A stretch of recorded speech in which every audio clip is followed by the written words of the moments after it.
안녕하세요. 김 작가의 역사리움입니다. 2011년 뉴욕 월가에서 젊은이들이 시위를 벌였습니다. 월가를 점령하라, 부패한 금융 자본주의를 규탄하는 시위였는데 시위대 여러 명이 가이 포크스 가면을 썼던 게 인상적이었죠. 가이 포크스, 많은 사람들이 혁명가로 알고 있는 인물인데요. 정말 그럴까요? 오늘은 이 인물에 대해 이야기해보겠습니다. 가이 포크스는 16세기에 영국에서 태어났습니다. 당시 유럽 전역에서 신교와 구교의 종교 갈등이 심했는데 그는 정통 가톨릭을 믿고 있었습니다. 그가 태어날 때 영국의 통치자는 엘리자베스 1세였습니다. 여왕은 가톨릭을 탄압하지는 않았지만 신교를 믿었지요. 포크스는 신교가 싫다며 가톨릭 왕국을 찾아 대륙으로 갔죠. 당시 스페인과 네덜란드가 전쟁을 하고 있었습니다. 네덜란드는 신교, 스페인은 가톨릭을 믿는 나라였어요. 영국은 같은 신교 국가인 네덜란드를 지원했죠. 하지만 20대의 포크스는 스페인 군대에 자원했습니다.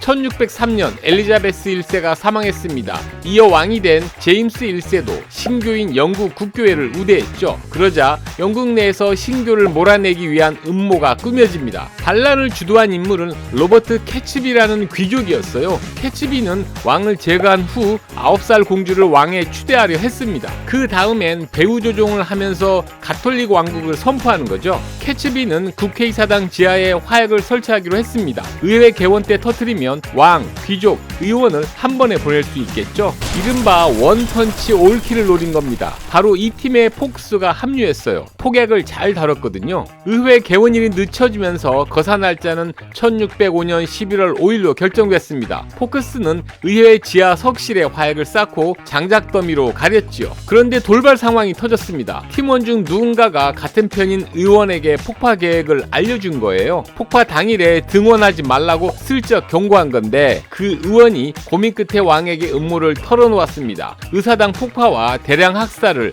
막으려는 생각이었겠죠. 이에 불신 검문과 순찰이 강화됐고 결국 11월 5일 자정 무렵 포크스가 의사당에서 붙잡혔습니다. 뼈가 튀어나올 정도로 모진 고문이 시작됐습니다. 고통을 이기지 못한 포크스가 모든 걸 풀었어요. 공모자 13명 전원이 체포돼 처형됐죠. 대량 학살을 막았으니 정말 다행입니다. 국왕진영은 이를 축하하기 위해 불꽃 축제를 벌였어요. 어른들은 가이 포크스의 가면을 쓰고 축제를 즐겼고 아이들은 가이 포크스 인형을 갖고 놀다가 불에 태웠죠. 11월 5일에 열리는 이 축제를 가이 포크스 데이라고 합니다. 요즘에도 매년 열리고 있죠. 자, 여기까지 가이 포크스의 이야기입니다. 혁명가의 면모를 발견했나요? 아닙니다. 그저 테러리스트였을 뿐입니다. 하지만 시간이 흐르면서 저항의 이미지가 강해졌어요. 1982년 나온 만화 V4 벤데타 역할이 컸습니다. 이 만화의 주인공 V는 혁명가인데 가이 포크스 가면을 썼죠. 이후 2006년 이 만화를 각색해 같은 제목의 영화도 나왔습니다. 그러다가 2008년 실제로 이 가면이 현실 세계에 등장했습니다. 국제 해커 그룹 어나니머스가 사이언톨로지에 항의할 일이 있었는데 이때 가이 포크스 가면을 상징으로 내세웠죠. 또 하나,